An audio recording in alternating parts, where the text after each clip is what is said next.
300-pound dudes tackling you on a frozen field, the last thing you want to do is stay out there. Believe me, the Rams players were thinking about the jacuzzi at their team hotel, that they find it laughable, but more laughable if they totally disregard the trade whatsoever. This guy has transformed the balance of power in the Eastern Conference. And you could argue the entire defense is going to be absolutely ferocious next year. But if your number one priority is to win a Super Bowl, then J.J. Watt is making a grave mistake. I have to ride this Chad Henne experiment for an entire game. I might need a whole bottle of Hennessy just to get through that. Guy who's won 8 division titles, who's made 5 AFC championship appearances, who's reached the Super Bowl 3 times and has won 2 Super Bowls for this organization. Aaron Rodgers has only won 1 Super Bowl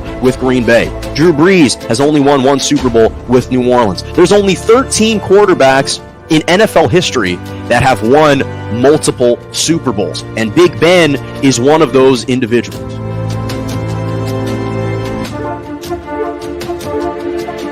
Good morning and welcome to Morning Joe right here on J&J Media Network, Facebook Live, Twitter, and on YouTube. I'm Jonah Malkin with you every single Monday and Wednesday morning, 11 a.m. to 12 p.m. Eastern Standard Time, 10 to 11 Central, and 8 to 9 a.m. Pacific. What a busy morning in the NFL. Wow, with the NFL draft coming up tomorrow. A lot of moving pieces, a lot of reports starting to come out, a lot of rumors swirling. Teams that were quiet and in the dark are now all of a sudden starting to swim to the surface of this water right here. This is super interesting stuff. I cannot wait to touch on some big time news with San Francisco, Miami, Baltimore's even had a little bit of chatter. My latest mock draft is coming up in about 30 minutes. Jonathan Rifkind is going to be joining me as well. And even Floyd Mayweather is back in the boxing ring. I'm going to discuss that coming up at the end of the show. But we have to start in New England. All of a sudden, Bill Belichick has been quiet no more. The New England Patriots and the Carolina Panthers have been talking about a potential trade where the Patriots would move up to take the number 8 overall pick off the hands of the Carolina Panthers. This is an extremely fascinating move. There are a lot of moving pieces when it comes to this. Here's what we know. What we know is that Bill Belichick has made it pretty clear over the last couple days that the Patriots are eyeing Justin Fields. The Patriots are eyeing Justin Fields. And yes, they did sign Cam Newton to that 1-year deal, but it also gave him the flexibility to potentially look at a longer-term play. And they're sitting at number 15 right now. That's the only pick that they have. So what's going on is the Patriots are in stealth mode.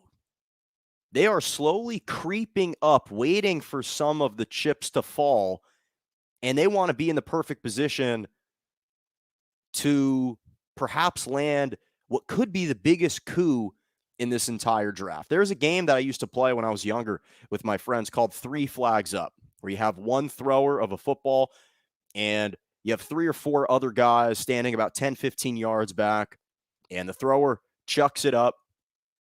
And if you come down with the football 3 times, you win the game. You ostensibly win the game, and you get to become the new thrower. But one of the strategies that was often employed is you let 3 or 4 of the guys battle it out and try and grab the football.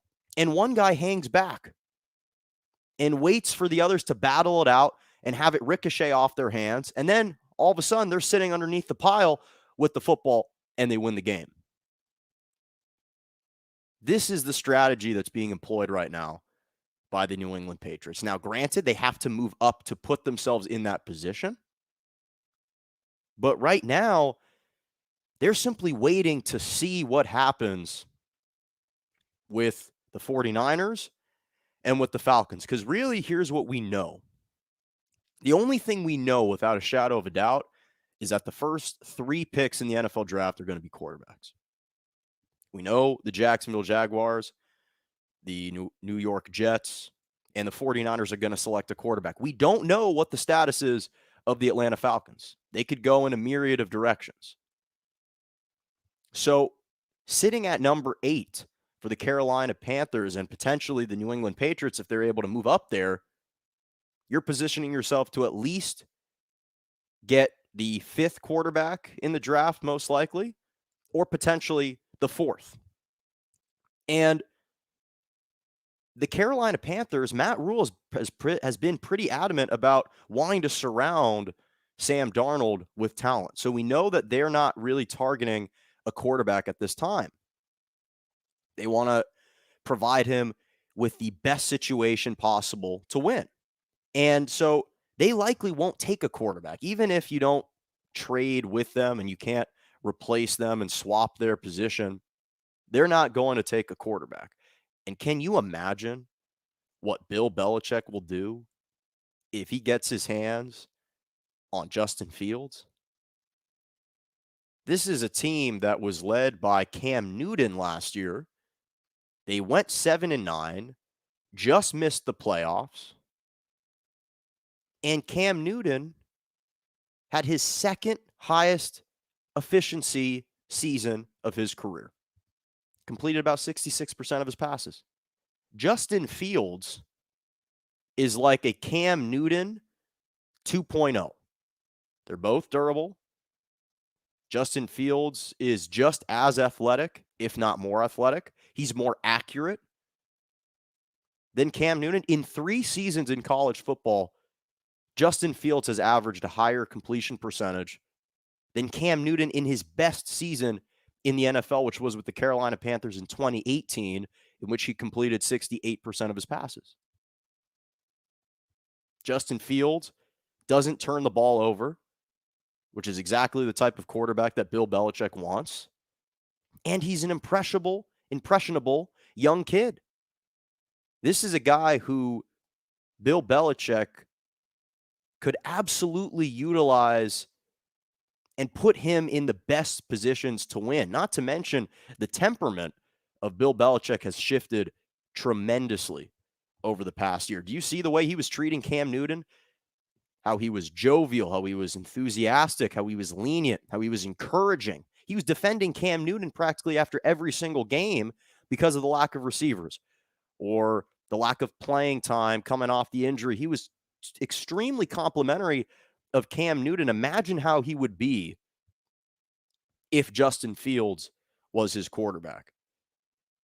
And with the additions of, again, Jonnu Smith, Hunter Henry, we know how active they've been this offseason. Nelson Aguilar, Kendrick Bourne, their defense is going to be really good. Once again, Dante Hightower is coming back. They signed Matthew Judon. Godshaw now clogging up the middle. This is a really good all-around team. And if you put Justin Fields, who is a quarterback that is capable of winning right now, he's not an extremely raw quarterback. Sure, he's got areas to improve, but this is a guy who can win right now. And Bill Belichick, if somehow the Patriots emerge out of this draft with Justin Fields, I'm telling you right now, I'm making a proclamation right now on Morning Joe that the Patriots will make the playoffs. That is how high I am on Justin Fields. If you listen to all of my shows, when I'm talking about Justin Fields, I have been consistent. I've consistently raved about him.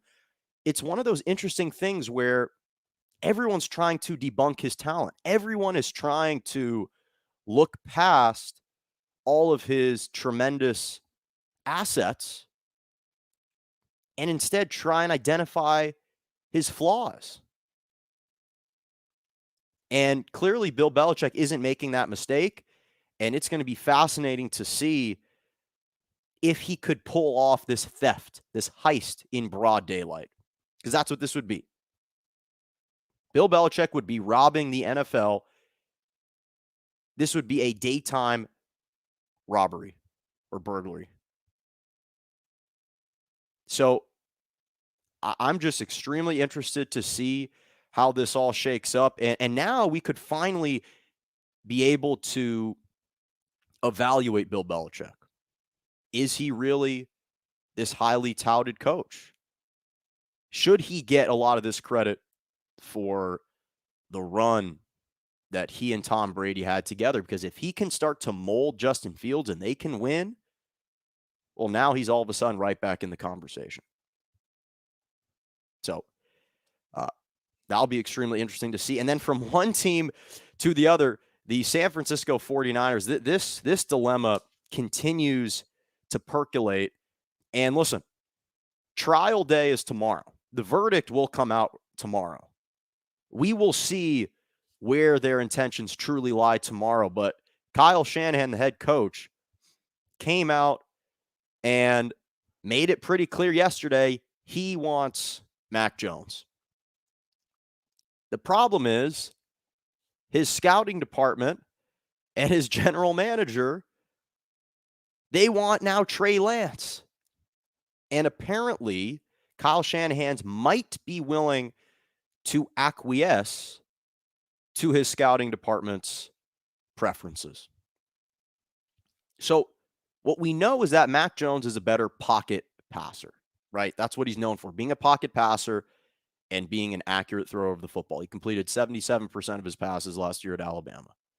Trey Lance is known for having a huge arm, great work ethic, intelligent, and tremendous upside. So different types of quarterbacks that they're looking at and that they're evaluating. So this is the great dilemma, because ultimately the final call lies with Kyle Shanahan.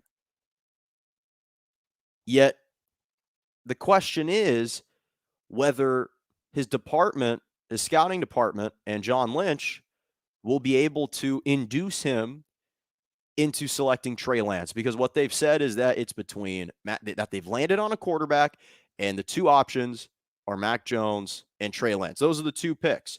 Here's the other thing that we know. There are more first-round busts than successes. In fact, 8 of the last 10 quarterbacks that have been selected in the top 10, or in the top 10, following a trade up from a team.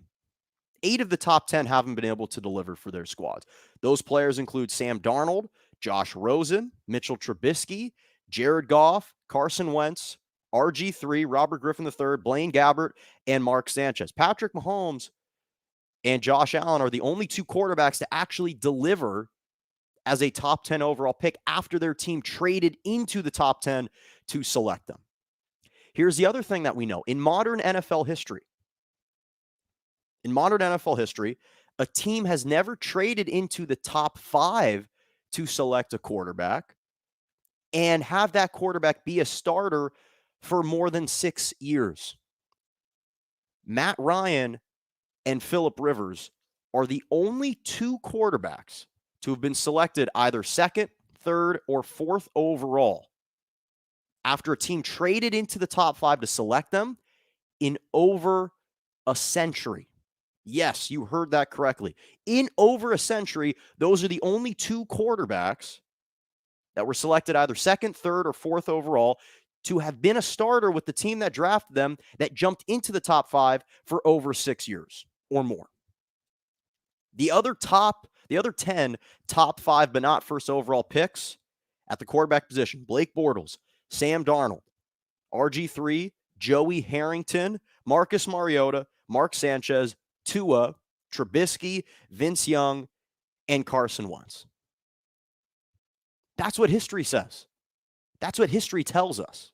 Now, I'm going to reveal my mock draft coming up in about 15 to 20 minutes, and I'll reveal who I think the teams will ultimately take. But here's the problem. The problem is Kyle Shanahan believes that it is his system that leads to all the success in San Francisco. Meanwhile, his front office, they believe it's the personnel that lead to the successful system, that make the system a success. And if you're Kyle Shanahan, yes, you have the final call, but the reality is you were 6-10 last year. So your system clearly didn't work. Now, obviously, they were plagued by injuries. No, Nick Bosa tore his ACL. He was gone. Fred Warner was gone for a little bit. Jimmy G, George Kittle, Deebo Samuel missed extended periods of times. Richard Sherman was placed on the IR as well. So there's no question they were dealing with, and he was dealing with, a depleted roster. But what it highlights is that you can't just throw Nate Sudfeld or CJ Beathard, and that's going to result in a winning team.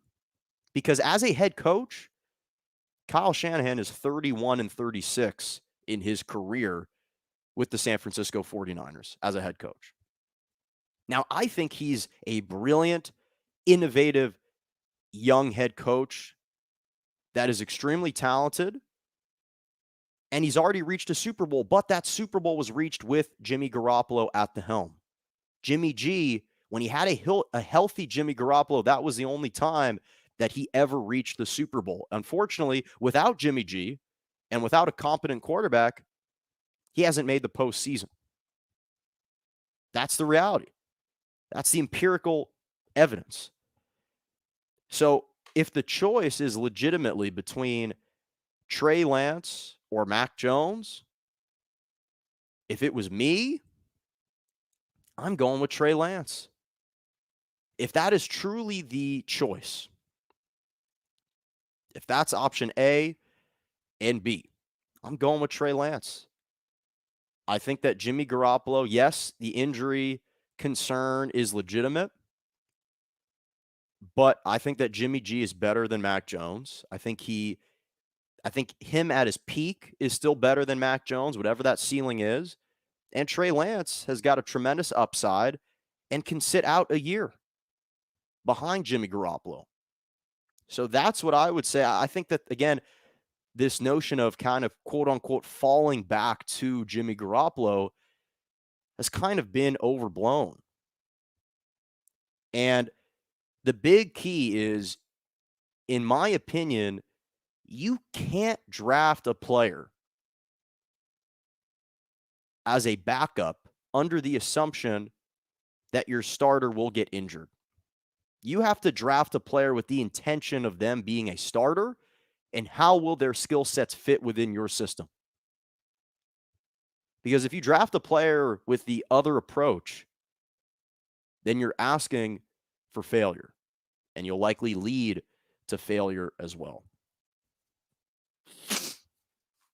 But again, this is extremely fascinating, and that's when the NFL draft really starts to get interesting, to get heat up. To heat up is when the 49ers make their pick. So it's going to be interesting to see who they ultimately go with. This was an interesting story that came out yesterday, kind of flew under the radar. The Miami Dolphins making some moves, making some headlines. They apparently prefer Jalen Waddle, the wide receiver out of Alabama who missed the majority of last season with a broken ankle, than LSU's Jamar Chase. That's what the headline is. This is something that I noted on Monday. One of the things that we commonly see in the NFL, especially right before the draft, is a bunch of nothing. This is just a smokescreen. This is just intended to distract and misdirect other teams from where their true intention and their true target lies. And that's the tight end Kyle Pitts out of Florida. I'm not buying any of these reports. I don't think Jalen Waddle or Jamar Chase are truly on their radar. The team that the Dolphins are the most fearful of are the Atlanta Falcons, because the Atlanta Falcons are the biggest wild card in this draft. They could go in a myriad of directions. They could select a quarterback to replace Matt Ryan and be his ultimate successor. I think that would be Justin Fields. They could potentially pick a defensive end, a pass rusher, because that's their area of the biggest need. They could go with a guy like Kwity Paye or Micah Parsons, or they just made it public that they're taking calls for Julio Jones, so they could easily select a wide receiver. Maybe they take or another weapon. Maybe they take a Jamar Chase or Jalen Waddle or a Kyle Pitts or a Rashad Bateman or a Devontae Smith. They could go in that direction. So they're an ultimate crapshoot because you don't know what direction they're going to go to. They're going to go in, and that's going to have huge ramifications and have a big ripple effect on what everyone else does following them. So I think that the Dolphins are just pushing out all of this propaganda to just try and scare, because they're scared of what the Falcons might do. They're trying to throw out this narrative that we may take a wide receiver, Jalen Waddle, or Jamar Chase, when in reality, I don't think that's on their radar at all. I mean, this is kind of like Law and Order, where the detectives are investigating and they're asking some of the potential suspects questions, and the suspects are trying to throw them off their scent and give them false leads to try and get them to track that whatever it is that they're trying to conceal or withhold, that type of information. So that's what I think is going on. Again, Dolphins already have Mike Gesicki, who's a serviceable tight end. And so I think that Kyle Pitts is of a different ilk. And so they clearly want to get their hands on him. I don't think Jalen Waddle. I mean, they have Devontae Parker. They've got Will Fuller already. So I don't think that they are absolutely in need of Jalen Waddle or Jamar Chase. I think that's just all smokescreen and subterfuge at this point. This was an interesting story, too, transitioning to the Baltimore Ravens. John Harbaugh came out and said that the Ravens are guaranteeing that they're going to pick up Lamar Jackson's fifth-year option. They're going to pick up Lamar Jackson's fifth-year option. And so basically this is going to squash any theory that maybe the Ravens would opt to trade up in the draft to select a quarterback in the first round. That's what some NFL analysts were thinking.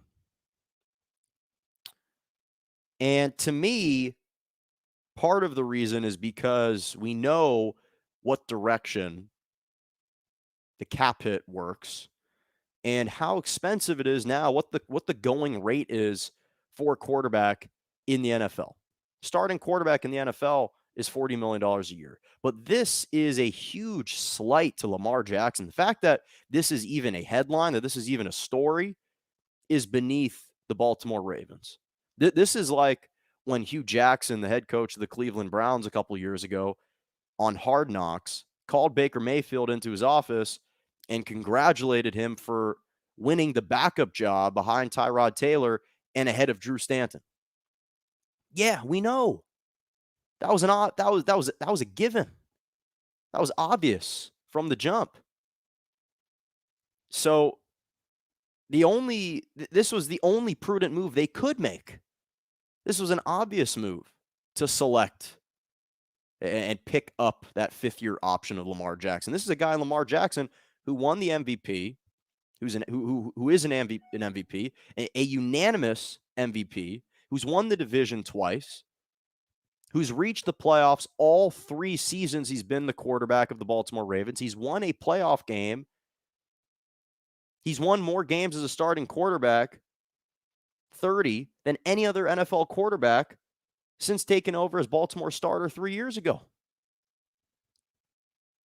In the 2018 season, he became the first NFL player to produce 5,000 yards passing and 2,500 yards rushing in his first 3 seasons. And Harbaugh noted that their offense has scored the most points with him at the helm. So in 2 full seasons. So again, from a financial standpoint, I get it. You'd only have to pay him $23 million as opposed to the going rate of $40 million a year. But this is obvious, and if they were legitimately considering drafting a quarterback in the first round, well, I think then that Eric DeCosta would have been making a huge mistake. Because if you don't believe at this point in Lamar Jackson,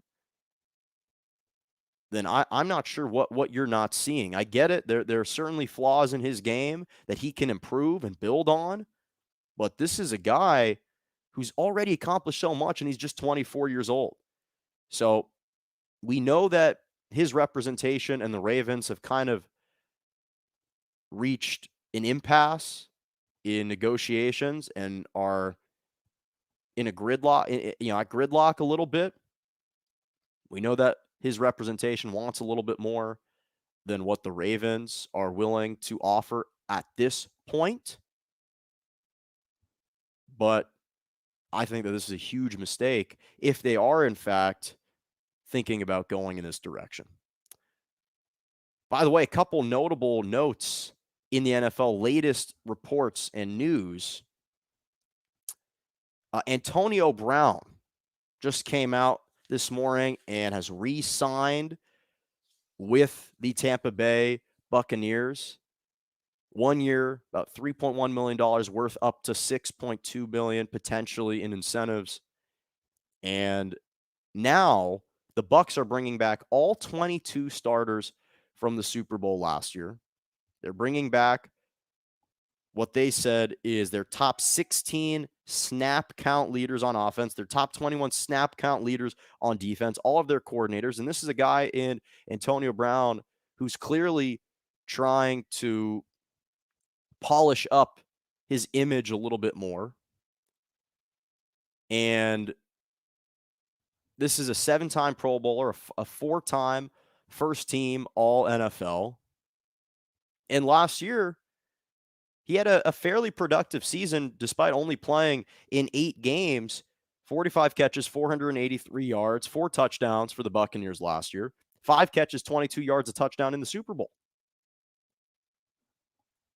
So this is, if anything else, it's only an addition if you are the Tampa Bay Buccaneers, because you know he's got good chemistry with Tom Brady.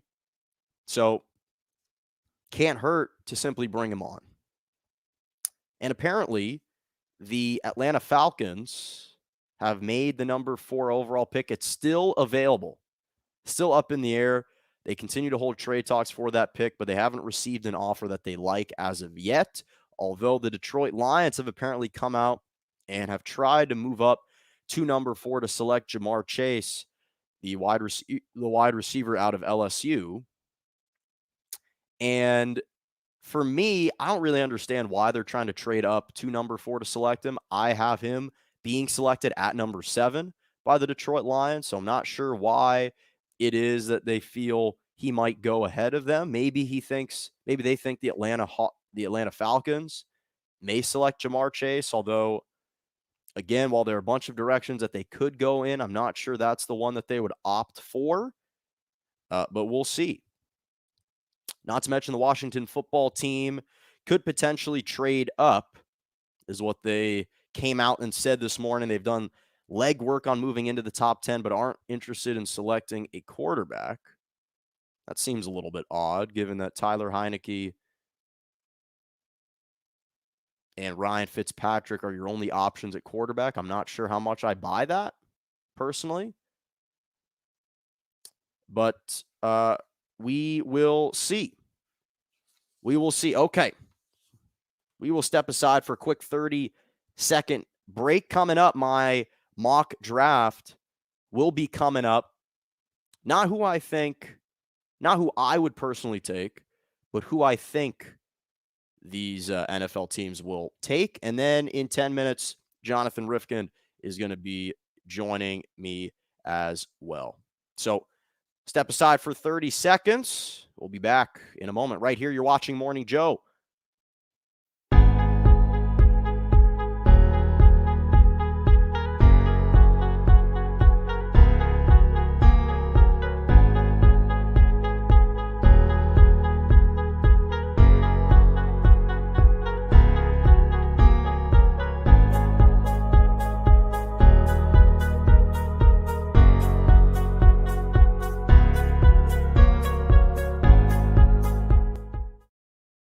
And welcome back to Morning Joe right here, J&J Media Network, Facebook Live, Twitter, and on YouTube Mondays and Wednesday mornings, 11 a.m. to 12 p.m. Eastern Standard Time, 10 to 11 Central, 8 to 9 a.m. Pacific. Here is my latest mock draft. Top 10 picks on the board for you. So, at number 1, and again, this is not who I personally would take, but who I think these NFL teams will ultimately select with their picks. So at number 1, the Jacksonville Jaguars. This is obvious. They're going to take Trevor Lawrence. He's a once-in-a-generation type of talent. This is why Urban Meyer came out of retirement to select him. And this is a type of guy who can totally change the face of their franchise in one pick. He's that talented. Same kind of ilk as John Elway and Andrew Luck. He's going to be selected number 1. At number 2, the New York Jets are going to select Zach Wilson out of BYU. Again, quarterback out of BYU. Is that who I personally would have taken at number 2? No. But that's where all signs are indicating, is that they're going to take this guy. Again, I'm really high on Justin Fields, but they did just trade away Sam Darnold, and they've been zeroing in on Zach Wilson for quite some time. So we'll see. We'll see what happens. But I do think that they should have perhaps opted in a different direction. They didn't. They chose to select him. That's their pick at number 2, and that's who I think they're going to select. At number 3, this is the big one. This is the big one, and I personally think at the end of the day, the San Francisco 49ers are going to take Mac Jones. I think eventually he will edge out Trey Lance. I think that Kyle Shanahan will get his preference, will get his way. And as much as I know the scouting department's pushing and John Lynch is pushing for Trey Lance, and personally, if I was in their position picking between those two guys, I would take Trey Lance as well. But the reality is the coach has final say in this instance, and he likes Mac Jones. He fits his system. He's not going to improvise. He's not going to extemporize, and he's simply going to do his job, and he can win right now. And the roster that they have, they need a quarterback that can come in and simply get the job done right this second. And Mac Jones, I think, is going to be able to do that. Trey Lance is a little bit more raw. At number 4, this is what I think. I think as of this moment right now, the Atlanta Falcons are going to take Justin Fields at quarterback. I think that they've been fielding offers, and it's possible they could still trade out of this, in which case they wouldn't select him. I just think at this moment, because they're already willing to shop Julio Jones, I think what they're and starting to gut their team, I think that the writing's on the wall that I didn't think this way earlier. About a month ago, I didn't think this way, but I just think that they're leaning towards a quarterback right now. And if they're going to go in an entire rebuilding direction, Justin Fields is a Georgia native. He could easily come in and replace Matt Ryan in a year or so. Matt Ryan has an opt-out in his contract after next season. So I could see them taking Justin Fields, the quarterback out of Ohio State, because he's just such a fantastic prospect. And if for some reason a team isn't able to trade up into that spot, and he's just there on the board for them, I've thought about it a lot. I think I could see them going in that direction. At number 5, the Cincinnati Bengals. This is an obvious pick for me. Penei Sewell, the offensive tackle out of Oregon. He won the Outland Trophy in 2019. Didn't give up a sack in 2019. Only allowed, they said, 7 pressures in over 900 snaps. So this guy's an absolute beast. Joe Burrow needs help at the offensive line. They had the 30th rated offensive line in the NFL, the worst offensive line in the NFL last year. And he would immediately come in and provide a huge spark, would just plug up the middle, be able to protect Joe Burrow, give him time. So this seems like a great pickup, a great selection at number 5. At number 6, the Miami Dolphins. I know all these rumors about Jalen Waddle and Jamar Chase. I don't buy any of it. It's all smoke screen. They are going to draft Kyle Pitts if he's available at number 6. This is the true way to evaluate Tua. They have to see, is Tua the guy? or not. And they've got a couple weapons. Devontae Parker, Will Fuller, they just traded for. I understand they could work on their offensive line, but their defense is still stout. The only question mark is Tua the guy? And we know how talented of a prospect Kyle Pitts is. And if Tua still can't succeed with Kyle Pitts, well, then they got to clearly move in a different direction, and this is going to help expedite that process for them. At number 7, the Detroit Lions. I don't know why they were trying to trade with the Atlanta Falcons up to number 4 to select Ja'Marr Chase, because to me, I had him naturally being selected number 7 overall, taken by the Detroit Lions. They traded for Jared Goff. They moved off Kenny Golladay. He signed with the Giants. And the Detroit Lions are terrible in a bunch of areas, but at least you need to support Jared Goff. You have to give him at least one receiver, one weapon to see what you have in him, to give him someone to throw to. And so I like TJ Hawkinson, who's a nice tight end. And now you got Ja'Marr Chase on the outside. This seems perfect. Again, 22 touchdowns, like 1,700 yards in that 2019 season with Joe Burrow when they won the national championship, going 15-0. This makes just perfect sense to me. So if I'm the Detroit Lions, I take Ja'Marr Chase at number 7, and that's an easy pick. Here is where it gets interesting. At number 8, I think ultimately the New England Patriots will be making this selection. I think they will be trading up with the Carolina Panthers. I do see this happening. And so because of that, because Justin Fields has already been taken off the board, I still think that they would ultimately go with now Trey Lance, the quarterback out of North Dakota State. Sure, Fields might have been their number 1 pick, their preferred pick in this instance, but the reality is Trey Lance fits their scheme really well. This is a guy who is raw, could sit under and sit behind Cam Newton for one season. Again, Cam Newton's only there for 1 year. And when you look at the type of characters of players, the characters of guys that Bill Belichick typically signs, Trey Lance fits this mold. He is an impressionable young kid.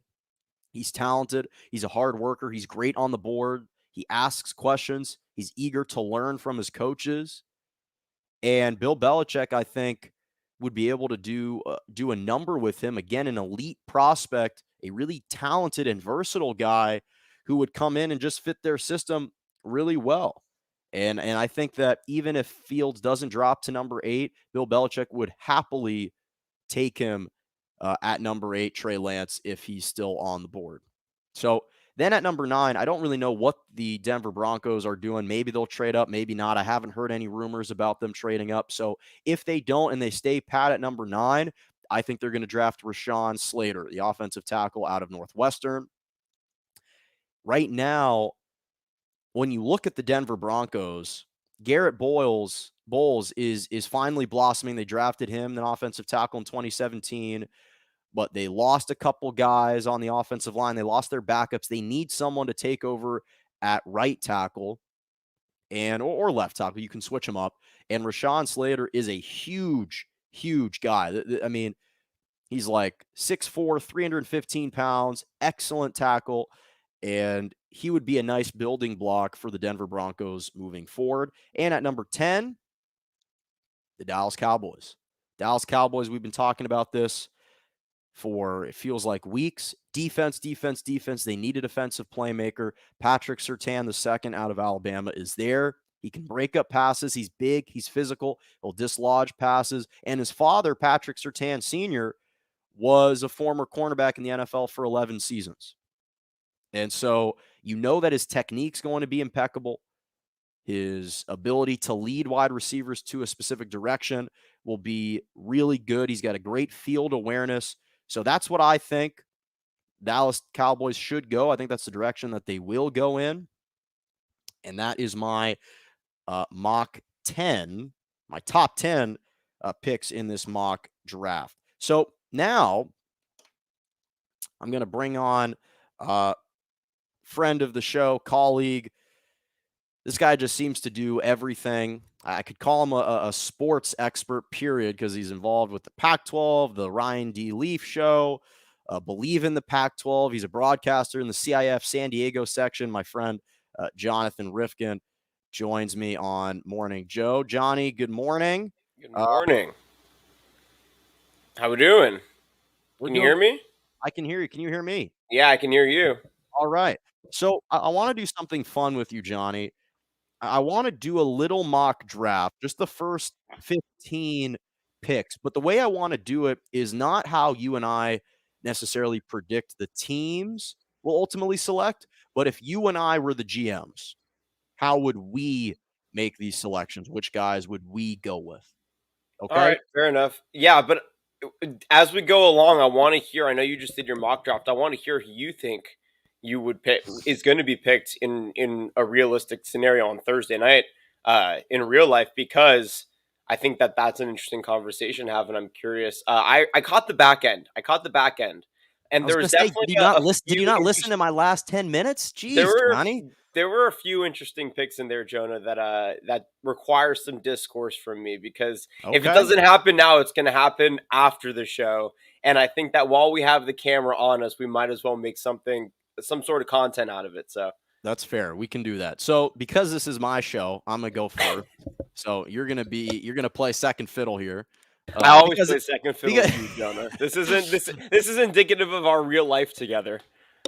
because this is Morning Joe. So okay, I think that you and I may be uh, this might go pretty smoothly here for the first two. So my number one pick, if I'm the Jacksonville Jaguars, of course, I'm taking Trevor Lawrence. This guy, once in a generational type of talent, 6'6", huge arm. And the Jaguars need a new face. Gardner Minshew isn't going to be the guy. And this seems to be the one unanimous consensus pick. I'm going with Trevor Lawrence at number one. Yeah, no quips from me on. I agree with you on that one. So I guess we'll move on to number two because, as you said, playing second fiddle means that you typically go second. So, I mean, to me, Zach Wilson is probably not the second best quarterback in this draft. So if we're doing it based on I'm the GM in this position, I'm taking Justin Fields. But in reality, Jonah, and this is where we can, if we want to converse, if we don't have to. It's going to be Zach Wilson. I mean, he's basically been mailed. He's been airmailed to the Jets for weeks. I assume he has the playbook already. I know Lawrence already has the playbook for Jacksonville. Because remember, as soon as these kids sign contracts, which can happen in March, they're technically on the team. The draft day is just for theatrics. And so some of these kids, it typically doesn't happen after 3 because after teams can trade and do all this crazy stuff after the fact. But 1 and 2, I think, are pretty set in stone so far. So that's the interesting thing is part of me was thinking, okay, how realistic do I want to make this? Because as you said, you took Justin Fields number 2. That's who I would have taken. And so I would have had the San Francisco 49ers truly taking him. But if you took Justin Fields at number 2, then to me, which is the realistic scenario between Mac Jones and Trey Lance, if I'm the 49ers and Fields and Lawrence are off the board, I'm going with Trey Lance personally. I just think that he'd be in a perfect situation. I think that any quarterback in San Francisco would thrive, but for him, he can sit out a year behind Jimmy Garoppolo. He's got tremendous arm talent, tremendous upside, and they don't have to rush him back. They don't have to rush him onto the field. And so if I am the GM, John Lynch, Fields and Lawrence are off the board, I'm going with Trey Lance at number 3. Yeah, I agree with you. They're going to take Mac Jones. I know. I heard They're that gonna part of your. right. I know, and Jay Glazer is an inside source for Ryan, who I'm obviously co-host a show with, and Glazer's pretty convinced. It sounds like that. Um, that at 3, San Francisco is going to take Mac Jones no matter what. So we'll see. I mean, look, Justin Fields, in my opinion, is the most pro-ready quarterback in this draft. Trevor Lawrence is the highest ceiling and the most talent. Um, but I understand the love with Mac Jones, who's the most intelligent quarterback in the draft, and Trey Lance, he's sort of the wild card, right? Um, and so you can't. You will go wrong. Like odds are, one of these 4 guys is not gonna, or 5 guys is not gonna pan out, or 2 or 3 or 4. Like only one of these guys is probably going to be a true superstar when it's all said and done. But maybe it's not Lawrence, maybe it's Lance. I don't know. That's the crazy thing about the quarterbacks in this draft. So And now this is the interesting pick. You've got number 4, the Atlanta Falcons, with those 3 guys off the board. Now which direction you're going? So I don't think they're taking a quarterback. I know I heard you say that they're taking a quarterback, and I don't think they need a quarterback. I think they had Matt Ryan was never the problem. Julio Jones has been injured. Offensive line has been terrible. They've had a rotating backfield. They've had offensive coordinators, like 3 different offensive coordinators in the last 5 years, and now they have a new offensive coordinator. And Matt Ryan, with the offensive line catastrophe and the defense that never picks him up, was still able to make it to a division championship. So I think that Matt Ryan is not the problem. I think that if they picked him, they're going to pick in the second round early. They could go take Kellen Mond. Why pick a quarterback here that you're not even going to start, right? They're picking 34. So Interesting. Davis Mills, Kellen Mond should be on the board. Why are you wasting a pick for a backup here when you can either, if they're going to take a tackle, they're going to trade the pick. I think if they're planning to take a tackle, they're going to trade the pick. But so who are you going with then? I think they draft Kyle Pitts. Okay. Interesting. So, okay. I think in reality, I think if they take a tackle, they're going to trade the pick. But if they're planning to stay, they're going to take Kyle Pitts. And I think that they should take Kyle Pitts. That's interesting.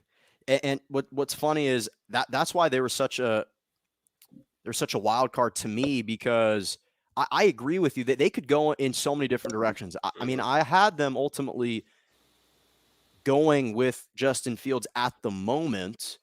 But again, they could go for a weapon. They could go for a pass rusher like a Kwity Paye or Micah Parsons. But that's interesting. So Kyle Pitts, okay, so he's off the board. He's off the board at number 4. Well, to me, Cincinnati Bengals at number 5, this is obvious. I'm taking Penei Sewell. I'm not looking back at it. He's going to be a Hall of Fame offensive tackle, the highest rated non-quarterback and wide receiver, a top 4 overall rated player. This guy won the Outland Trophy. Johnny, he didn't even give up a sack in 2019. I know you know that since he played for your alma mater, Oregon Ducks. I think this guy's absolutely fantastic, and Joe Burrow needs to be healthy. The Bengals had the 30th rated offensive line last year. Yes, could they use another offensive weapon? Sure, but you need to protect him first. He's coming off an ACL tear. I think you take Penei Sewell and you don't look back. If they cared about weapons, they wouldn't have let AJ Green leave. They would have kept him on that team. I agree, right? It doesn't matter who you have at your receiving core if you can't protect your quarterback. If your quarterback can't get your wide receivers the football, it just simply doesn't matter. And I completely agree with you. I think the Bengals, in this spot should draft Penei. So now in reality, I'm so incredibly scared it's going to be Jamar Chase, because the city of Cincinnati needs a new Ferrari, and there's going to be one right there on the board for them to get. The problem with a Ferrari is that you don't need them. They cost a lot of money, and they don't win you championships. And so, yeah, I mean, I think I hope, I pray to whatever it is that people believe in these days that they take Penei Sewell, but I'm worried that they're going to take Jamar Chase at 5 and try and reunite him with Joe Burrow. So at number 6 now, I initially had Kyle Pitts going to Miami in the actual draft. Excuse me. So who are you going with now if you're Miami at number 6? It's gonna be a toss up, but it's either gonna be Devontae Smith or Jalen Waddle. I think if I'm Miami, I'm taking Devontae Smith. I know that there are a lot of questions about this guy just in terms of his play, or in terms of his size, but the dude is a beast. I know he's 5'9", but he's a beast. And he's incredibly tough, and he's fast, and he's great hands. And heck, if you throw a wide receiver screen out to Devontae Parker in the flat, he can get you a block too.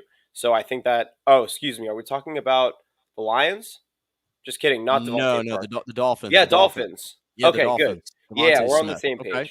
Yeah, we're on the same page. Okay, good. So Devontae Adams, or Parker Smith is there. It's all works out well for the wide receiving core for that team. So yeah, I think that Devontae Smith is that pick.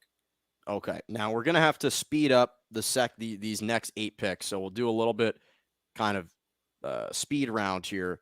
I think Detroit Lions, they could work on so many different areas. I think now is where they take Jamar Chase. I know there were rumors coming out that they were trying to trade up to number 4 with the Falcons to pick him. I don't think they need to do that. I think he would naturally fall to them right there.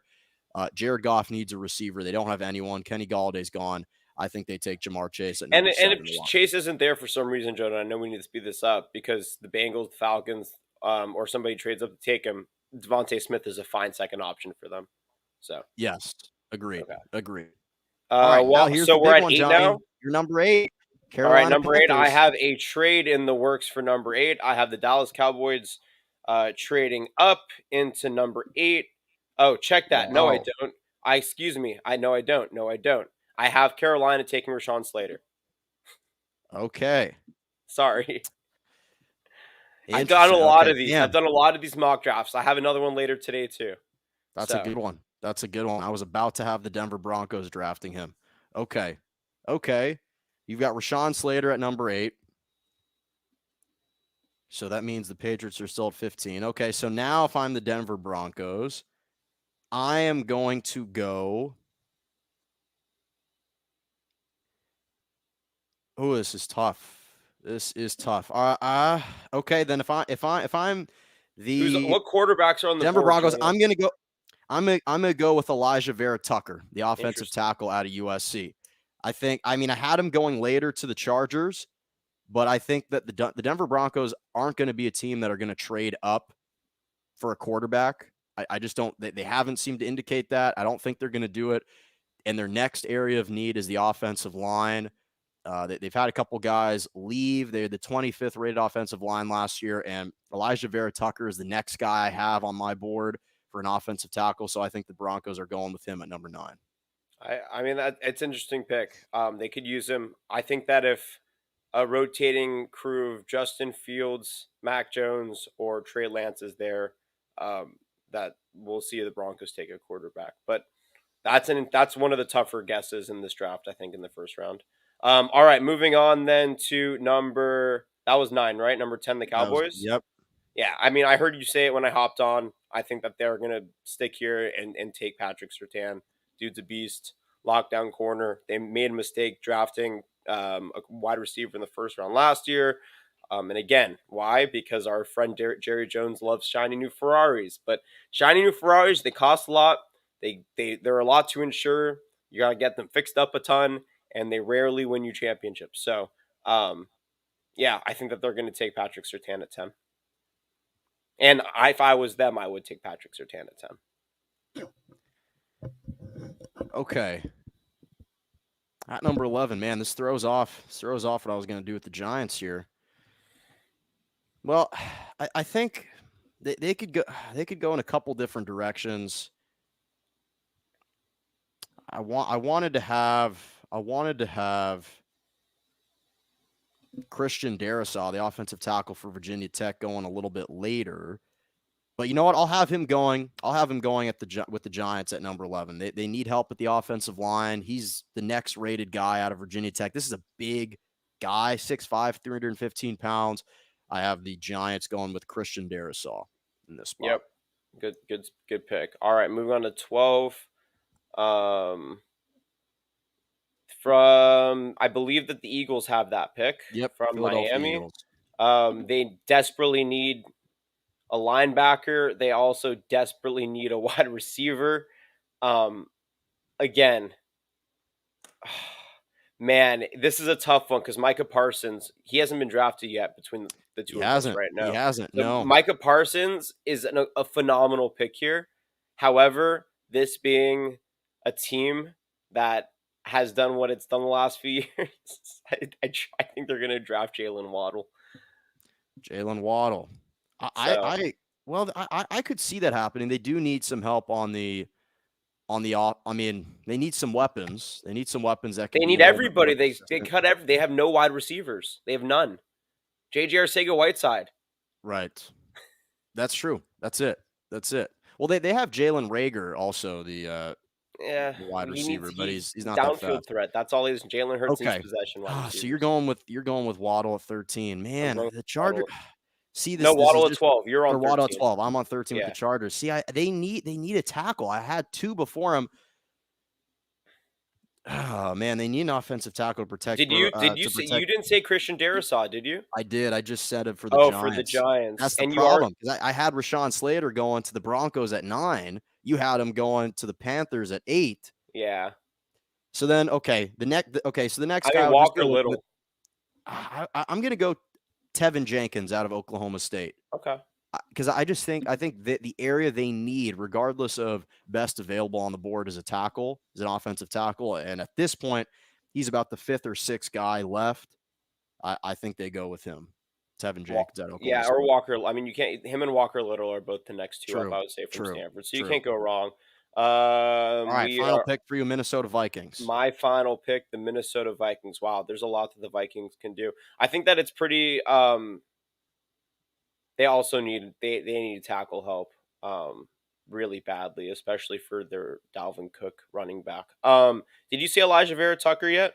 I did, unfortunately. You I got did. him. Okay, Yes. so we're gonna go with Jalen Phillips from Miami as one Jalen of their Phillips. edges. Great rusher. They need the other thing that they need is pressure in the opposing team's pocket because I think their defensive rating in that specific stat was like 28th in the league last year, and they gave up a ton of points. And so having an edge rusher, and I think Jalen Phillips is like second or third at this in the draft this year out of Miami. He's a big boy, 6'5", 266. Yep. I think that he's a good option for them. All right, you're on All 15. right. Final pick, 15. I initially had a trade with the Patriots and Panthers, but if that's not going to happen, the Patriots need a running back. I think Najee Harris is a good pick for them right here. He's a nice hybrid of a powerful running back, but he can also catch. I mean, he caught balls for like 400 yards, 4 touchdowns last year. And the way that Bill Belichick utilizes running backs now, I don't think he wants like a LeGarrette Blount type of guy that's just going to pound it up the middle. You need a two-way back, and kind of like the James White and those guys and Damian Harris, they can catch it out of the backfield. I think Najee Harris. I like Travis Etienne too. I think that Najee Harris, he can pound the rock a little bit more than Travis Etienne if you need a couple extra yards. That's who I'm going to go to. Wow. All right. This took a little bit longer than I expected, but this was fun. I mean, you're doing a live show on Thursday. Yeah, so For today at 12:30 Pacific time, Ryan is actually not going to be in today. We found out earlier, so it's just going to be Sky, Charlie, and me. We're doing an entire first round mock draft, just how you and I did it actually, or a rotational. What is it? Serpentine, one of the two. the snake Snake draft. draft. Yeah, it's a snake draft. Serpentine. What's the serpentine is? I don't even know. There's too many draft types out there. All I know is auction and snake, and I hate auction because I suck at math.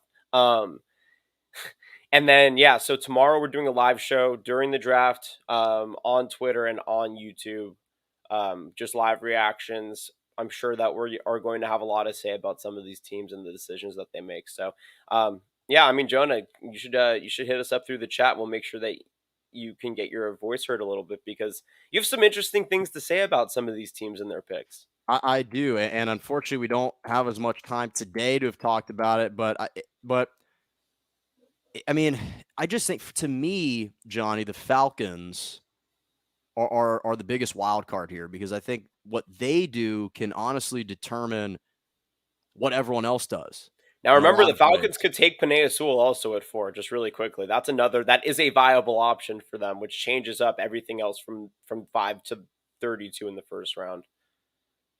That's true. That's true. So, It'll anyways, be just to throw interesting. another And wrench in the yes, no, I like that. Uh, Make sure to check out Jonathan Rifkind on social media at Johnny Riff. Check out the Ryan D. Leaf show as well on YouTube. The Believe in the Podcast Network once that comes back next fall. And if you're in the San Diego section, or even if you're not, make sure to tune in as well. He's got some great hit us broadcasts coming up. up. Awesome. Thanks, All right. buddy.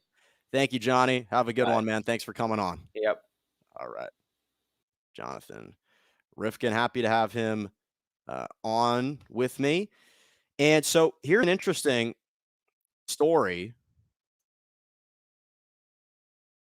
So we've seen a lot of kind of YouTube stars coming on, right? We've seen the Jake Pauls of the world, the KSIs. And now all of a sudden, Floyd Money Mayweather is back in the ring. And apparently, this is a story that just came out yesterday on June 6th. It's going to take place in Miami at the Hard Rock Cafe. I don't love. I wasn't wanting to see, I wasn't eager to see Floyd Money Mayweather come back. This is a guy who's 50-0, 27 knockouts in his career, 5-time world champion. To me, I think this is just a money grab. I don't know how much he's getting paid. This is dubbed a special exhibition. I'm not sure how much he's getting paid, but I think that I don't know if he's blown through the money he already has, but I don't really understand why he's needing to do this, especially with Logan Paul, who's boxed one bout this year, 0-1. Again, lost to KSI. His younger brother, obviously, Jake Paul, just knocked out Ben Askren a couple weeks ago, but that's going to be interesting. Okay, final topic of the day. Malkin's moments, a couple big ones. LeBron James's rookie card sold for a record $5.2 million yesterday. The 2003 Upper Deck Exquisite Collection rookie patch autograph apparel LeBron James card. It's just one of 23 that are available right now. Got sold for $5.2 million privately in the PWCC marketplace. Just surpassed the $4.6 million paid for the Luka Doncic Logo Man rookie patch autograph sold in March. It also passed Mickey Mantle's 1952 card this past January. So big shout out to LeBron James's popularity. That's huge. Shohei Ohtani, the Angels ace pitcher, just became the first pitcher to start a game as a pitcher while also leading the MLB in home runs. He's the first one to do it since Babe Ruth did it 100 years ago. Just an unbelievable start to his young career, two-way player. Very, very impressed with him. The Angels have been playing much better this year. Not atop their division just yet, but still very much alive and off to a better start than they have been in the past couple seasons. Then Christian Pulisic in soccer for Chelsea became the first American male to score a goal in the semifinals of the Champions League. They drew a draw in the first leg against Real Madrid. In fact, it was his fifth goal in the Champions League, moving him ahead of DeMarcus Beasley for the all-time record for U.S. men's scoring list in European football's premier competition. And this is a guy who's just 22 years old, Christian Pulisic. He also scored in the knockout round in 2017 when he was still with Borussia Dortmund. And now he's the youngest player to score in the semifinals with Chelsea. So, or later, really, past Ramirez, who did it 25 years ago against Barcelona. Then finally, Russell Westbrook passed Wilt Chamberlain for the most triple-doubles in a month. He's had 12 triple-doubles in 15 games this month. He's been absolutely on a tear. He obviously averaged an entire season in 2016-17. Triple-double. He had 42 triple-doubles last year. He had a stretch of 3 straight years for seasons averaging a triple-double. So he's been just absolutely remarkable. And now he's just 6 triple-doubles away from passing Oscar Robertson's all-time mark of 181 total triple-doubles. So that's all the time that I got for you today. Thank you so much for joining me on Morning Joe right here on J&J Media Network, Facebook Live, Twitter, and on YouTube. Mondays and Wednesday mornings, 11 a.m. to 12 p.m. Eastern Standard Time, 10 to 11 Central, and 8 to 9 a.m. Pacific. Cannot wait for the draft. And as always, have a lovely rest of your morning.